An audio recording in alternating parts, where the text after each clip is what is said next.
बच्चों, इसके पहले क्लास में आपको बताया गया कि त्रुटि कितने प्रकार की है, जिसमें माप में त्रुटि, अल्पतमांक त्रुटि, माध्य त्रुटि और वर्ग माध्य मूल त्रुटि के बारे में बताया गया था।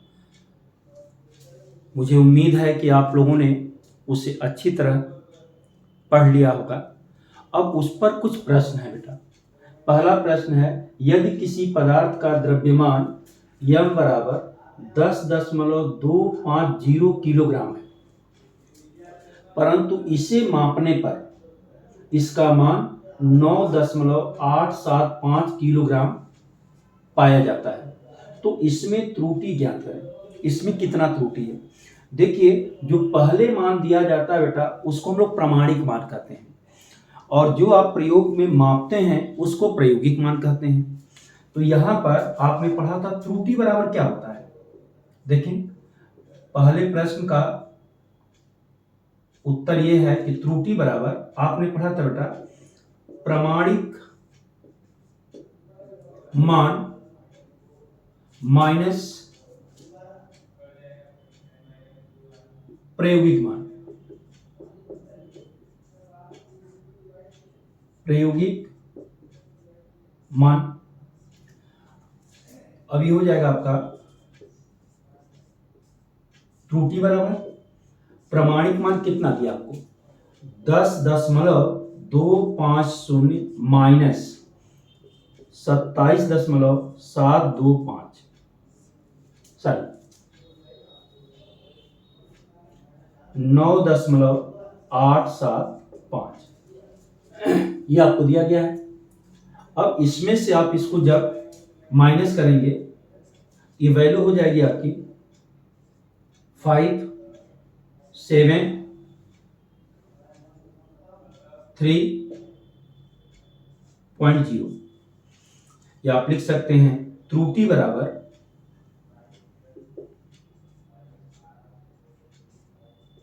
आपका हो जाएगा 0.375 किलोग्राम। यही कितना हो जाएगा? 375 ग्राम। ये हमारी त्रुटि है। अगर पदार्थ का द्रव्यमान आपको 10.250 किलोग्राम दिया है, इसको मापने पर अगर इसका मान 9.875 किलोग्राम पाया जाता है, तो इसमें जो त्रुटि होगी वो त्रुटि 375 ग्राम की होगी। तो आप यही प्रामाणिक मान में से प्रायोगिक मान घटाएंगे तो जो भी मान आएगा वो त्रुटि होगा। ये पहले आपको बताया गया था। अब देखें, जो दूसरा प्रश्न है बेटा, इसमें आपको लिखा गया है, देखिए, किसी तार की लंबाई 27.725 मीटर है, तो इसके माप में त्रुटि ज्ञात करें। अब यहां देखें, कोई आर्डर नहीं दिया गया है, केवल एक मान दिया गया है। इसका मतलब है कि हमको ये देखना है कि ये लंबाई ऐसे यंत्र से मापी गई है। अभी अल्पतमांक त्रुटि का केस होगा बेटा, तो यहां जब त्रुटि आप निकालेंगे तो क्या लिखेंगे? यहां पर जो त्रुटि होगा, त्रुटि बराबर अल्पतमांक त्रुटि भी कहते हैं इसको। अब इसका अल्पतमांक आपको बताना है। देखिए, ये जो 27.725 मीटर दिया गया है, ये लंबाई उस यंत्र से मापी गई है जो मीटर, सेंटीमीटर और मिलीमीटर तीनों में माप सकता है। तो ये त्रुटि किस में करेगा? सबसे छोटी माप में। सबसे छोटी माप मिलीमीटर है, सबसे छोटा मात्रक, उसी में त्रुटि होगी। तो इसकी सीधे आप त्रुटि लिखेंगे, यहाँ कोई गणना करने की जरूरत नहीं है, कोई कैलकुलेशन नहीं होगा। सीधे आप यहाँ लिखेंगे त्रुटि बराबर 1 मिलीमीटर, या 1 मिलीमीटर को चाहे तो आप लिख सकते हैं 0.001 मीटर। तो यहां पर जो त्रुटि होगी ये इतना मीटर होगी। तो भैया आपको इसमें बस केवल ये देखना था कि किस यंत्र से मापा गया है। इस तरह की कंडीशन बहुत से आएंगे, आपको ऐसे बहुत से प्रश्न मिलेंगे जिसमें त्रुटि आपको देख करके यहीं से अल्पतमांक त्रुटि बतानी पड़ेगी। तो ये तो आपका दूसरा था, अल्पतमांक त्रुटि निकालना है, तो ये त्रुटि हो गया। अब तीसरे प्रश्न पर आ जाइए आप। इसमें देखिए माध्य त्रुटि निकालना है। तो पहले हमने कहा था कि जब भी माध्य त्रुटि का केस आएगा तो पहले आप माध्य मान निकालेंगे। देखिए ये कह रहे हैं कि यदि किसी वस्तु का द्रव्यमान मापने में या मापने पर इसका पाठ्यांक क्रमशः 9.8 ग्राम, 10 ग्राम, 10.2 ग्राम, 9.9 ग्राम और 10.1 ग्राम प्राप्त होता है, तो इसके माप में माध्य त्रुटि ज्ञात कीजिए। तो पहले तो आप क्या निकालेंगे बेटा, माध्य मान। अब आपने पढ़ा माध्य मान बराबर क्या होता है, इसको हम लोग जनरली ए मीन, लेकिन यहां यम है, द्रव्यमान है, तो इसको आप यम मीन भी लिख सकते हैं, यम मीन। अब कितना हो जाएगा, इन सबको आप जोड़ दीजिएगा तो 9.8 धन 10 धन 10.2 धन 9.9 धन 10.1। अब देखिए कितने माप है, 1 2 3 4 5, तो इसको 5 से आप भाग दे दीजिए। अब इसको जब जोड़ेंगे आप तो ये वैल्यू कितनी आएगी, विच इंप्लाइज है यम मीन। अब यम मीन की वैल्यू कितनी होगी, देखिए इन सबको जोड़ दीजिए, ये 50 हो जाएगा। 10.1 9.1 20 हो जाएगा, 20 10 30, 30 10 40 और ये 10 50 होगा। ये 50/5 करेंगे आप तो बराबर कितना आ जाएगा, 10। इसका माध्य मान 10 है। अब हमने बताया था आप निकालेंगे प्रत्येक माप के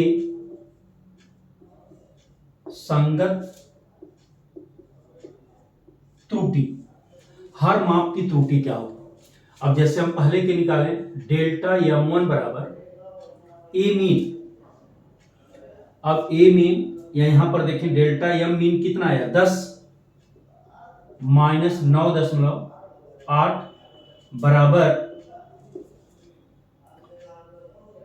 0.2। डेल्टा m2 निकालें कितना आएगा, 10 माइनस 10 बराबर 0। डेल्टा m3 बराबर 10 माइनस 10.2 बराबर 0.2। अब देखिए यहां पर ये ऋणात्मक होगा, लेकिन मॉड के अंदर है तो इसका भी मान क्या हो जाएगा, धनात्मक हो जाएगा। अब इसके बाद निकालेंगे आप डेल्टा m4 बराबर होगा 10 माइनस 9.9, ये हो जाएगा 0.1। डेल्टा m5 बराबर होगा 10 माइनस 10.1, इसकी वैल्यू आपकी आ जाएगी 0.1। तो देखिए ये सब त्रुटि हैं। तो पहले आपने माध्य त्रुटि यम मीन निकाल लिया, 10 आ गया। अब इनसे प्रत्येक माप के सापेक्ष होने वाली त्रुटि आपने निकाल लिया, ये वैल्यू आ गई। अब हम लिखेंगे माध्य त्रुटि, तो क्लियर है। अब इसके बाद देखिए आप लिखेंगे माध्य त्रुटि, माध्य त्रुटि। अब माध्य त्रुटि बराबर क्या होगा, जिसको हम लोग डेल्टा आप यम मीन भी लिख सकते हैं। अब देखिए इन त्रुटि को हम लोग जोड़ेंगे तो 0.2 प्लस 0 प्लस 0.2 प्लस 0.1 प्लस 0.1, और इसको भी किससे भाग देंगे आप, 5 से भाग देंगे, विच इंप्लाइज है डेल्टा यम मीन। बेटा यम मीन का मतलब वही माध्य त्रुटि है। माध्य त्रुटि बराबर जब आप इसको ऐड करेंगे तो 0.6/5 5 हो जाएगा, या ये वैल्यू हो जाएगी 0.12। ये हमारी माध्य त्रुटि आएगी। अब जो भी माप ग्राम में है तो आप ग्राम में बता दें कि माध्य त्रुटि हमारी इतनी ग्राम आएगी। अब इसके बाद जो है नेक्स्ट क्लास में हम लोग डिस्कस करेंगे बेटा भिन्नात्मक त्रुटि, प्रतिशत त्रुटि, फिर योग, अंतर, गुणन, भाग और घात में त्रुटि। यहां तक त्रुटि में आपको पढ़ना है, तो नेक्स्ट क्लास में इसके बारे में डिस्कस होगा, इसके बारे में हम लोग चर्चा करेंगे। धन्यवाद।